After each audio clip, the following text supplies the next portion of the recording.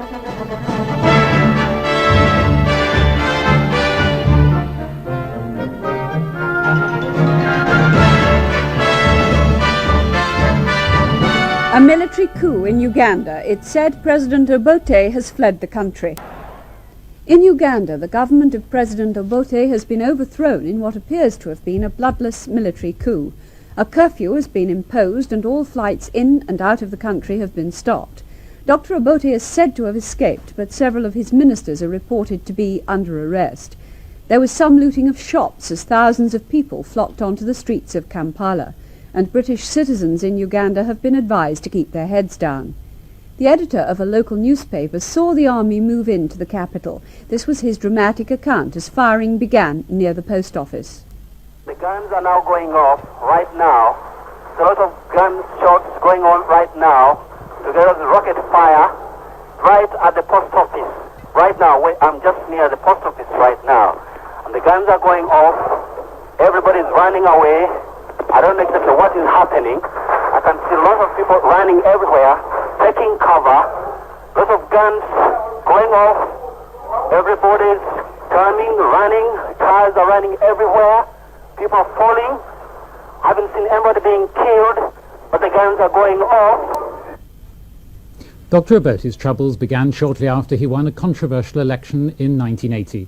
He was the first leader in post-independence Africa to have regained power through the ballot box, and he set about trying to restore Uganda's wrecked economy. But politicians who resented his election victory took to the bush and began a guerrilla war which has brought turmoil to an area to the northwest of Kampala, where thousands of civilians have died in the crossfire. The guerrillas recently advanced into western Uganda and took the key town of Fort Portal, as tribal divisions within Dr. Obote's army were coming to a head and rebel army units took control of northern Uganda.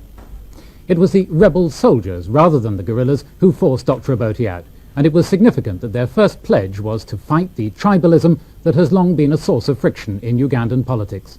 Their leader is an Acholi from northern Uganda. The main question now, assuming he takes full control of the country, is whether he will be any more successful at achieving reconciliation with the southern tribes than was Dr. Obote or the notorious Idi Amin before him. Amin, from his exile in Saudi Arabia, today gave his support to the coup and said he was ready to rescue Uganda. Britain was one of Dr. Obote's closest allies in the West, maintaining commercial links that derived from colonial days and attempting to instill greater discipline in the army, frequently accused of torturing civilians, through a military training team. The Foreign Office says their future is under consideration.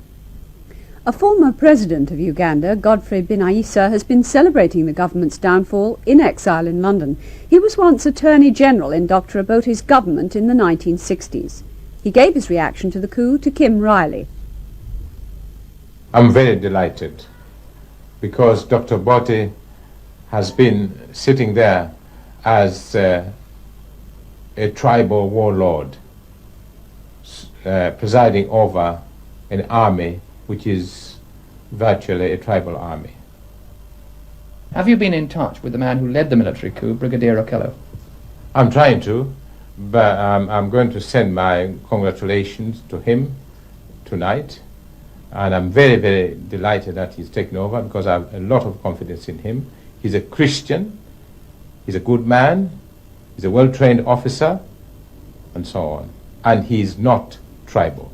Uganda's nightmare of fierce tribal conflicts has brought Kampala to ruin.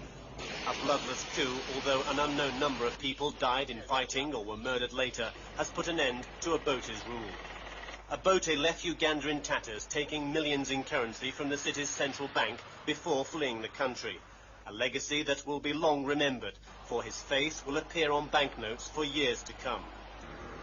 The capital is quiet, but in the heat of victory, after hours of heavy fighting around the military and civilian centres of the capital, ill-disciplined troops ransacked the city.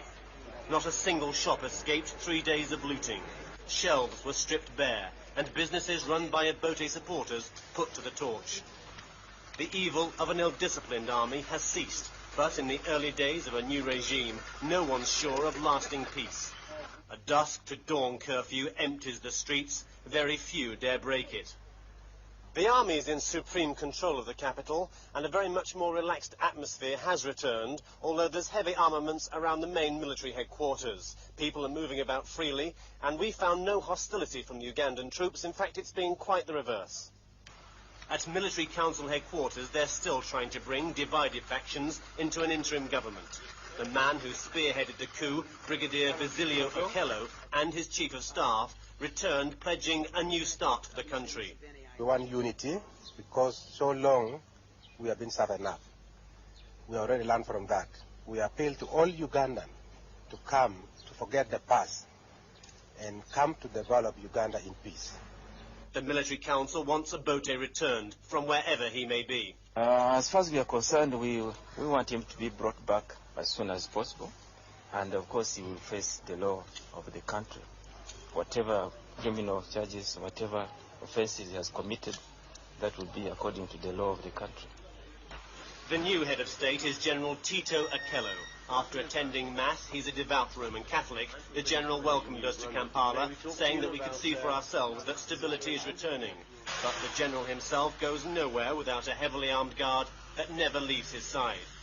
The new leaders have promised to establish peace on the rule of law and return to democracy. It's all been said before, but there is renewed hope that the curse of Uganda's brutal past may yet be lifted. Brent Sadler, ITN, Kampala.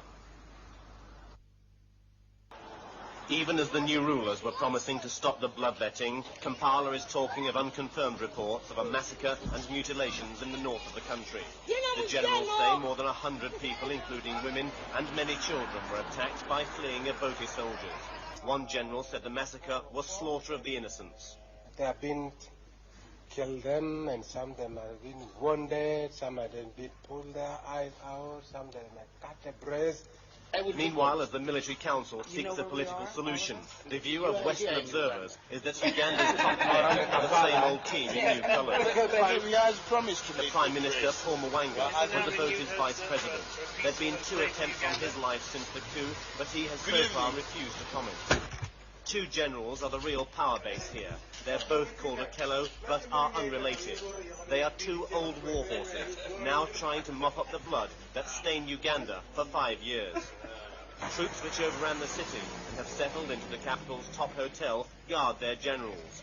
Generals who themselves are likely to have known of Obote's alleged tortures and murders against political opponents. But no one's openly saying their links with the past could prevent the formation of the broad-based government they are seeking. The brutality of the old regime is said by Amnesty International to have recalled the bloody days of Idi Amin. Amnesty says these are victims of torture, crippled for life after being detained by the military authorities. Now hiding in a neighbouring country and afraid to identify herself, this 56-year-old woman says her face and body were disfigured by molten rubber from a burning tyre while she was in detention. And an 18-year-old with almost unbelievable distortions to his face and body. Amnesty doctors say his condition is consistent with him being burnt by red-hot iron plates and burning rags tied to his neck. These Ugandans, despite the coup, wish to remain outside their country. While setting out with all good intentions, the generals will not succeed in breaking Uganda's circle of bloody tyranny unless they score a major political breakthrough with the warring factions. A breakthrough which will be harder to find with reports of new massacres. Brent Sadler, ITN, Kampala.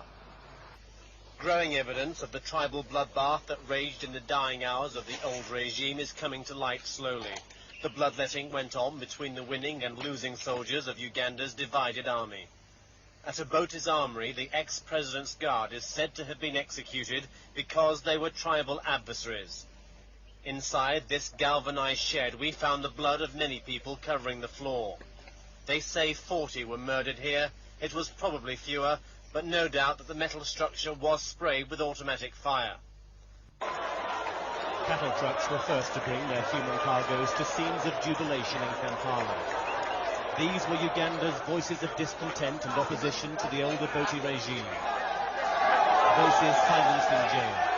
They were locked up, some for 5 years, and held without trial or reason. The detention could have gone on indefinitely. Excited relatives, many of whom didn't know whether their men were dead or alive, tried to burst through, and the scramble erupted in their faces. They poured onto the streets of Kampala to freedom. defiant in the belief that their resistance had helped in Obote's downfall. The timing 2 weeks after the coup came because there could be no hope of national reconciliation without it. 1,400 were freed, among them women, some carrying the children they'd given birth to in prison. Political activists, youth leaders and suspected guerrillas, as well as this man, an ex-minister, were given a hero's welcome. Many of these prisoners thought they may never be released, and they described their years of captivity as monstrous, as a former police chief explained. They were very bad, horrible. Food, there's no medical attention. At times we went without food for days. The capital had much to celebrate, and people relaxed for the country's first public gathering under the new military leadership. By agreeing to such an early release, the new head of state, General Tito Okello, may have succeeded in clearing the way for constructive peace talks. People are tired of the bloodshed, tired of seeing their country destroyed by greed and persecution. This day of liberation gives Ugandans new hope that it may be a fresh start. Brent Sadler, ITN, Kampala. For the first time, we travelled outside the capital to northern Uganda, where there was more sectarian violence between differing tribes within the army. Although cleared to travel, there was no guarantee that this, the first flight up country, would not be shot at. The terror of an army in disarray and on the rampage, the confusion and temporary anarchy that followed, emptied this town of its food, its money, and incredibly, its people. Lira would normally be bustling with 20,000 inhabitants. Soldiers, most likely Obote supporters, left it in ruins and bare. Its people are now hiding in the bush out of sheer terror. Every house, every shop has been burst open. Even the central bank holding an entire community's finances was stripped. It is by far the worst looting scenes we have witnessed to date. What appears to have happened here is that the army split into two opposing factions, not knowing who was running the country in the dying hours of the old regime. There followed virtual civil war, and before leaving, Obote supporters went on an unstoppable orgy of destruction. Just what evil forced everyone to run is not known exactly. It's said more than 100 people were rounded up in this square and brutally attacked. One woman had her breast cut off, was taken to hospital and later died. Other victims of the fighting, civilians and soldiers, were caught in the crossfire. These are the wounded ones who escaped the shooting and travelled 50 miles overland to save their lives. There is no conclusive evidence of a mass slaughter here, but whatever happened, and something terrible probably did, it so frightened the townspeople that they fled into the bush, leaving Lira virtually a ghost town. People are wandering about, still too afraid to return. The army is trying to talk them back, but their village chiefs are not yet convinced that it's safe to return. In town, a few people are picking through the bones of their community. What remains of Milton Obote, in the place where he was born, is a portrait of the ex-president. His eyes scratched out by those who now despise. Brent Sadler, News at 10, in northern Uganda.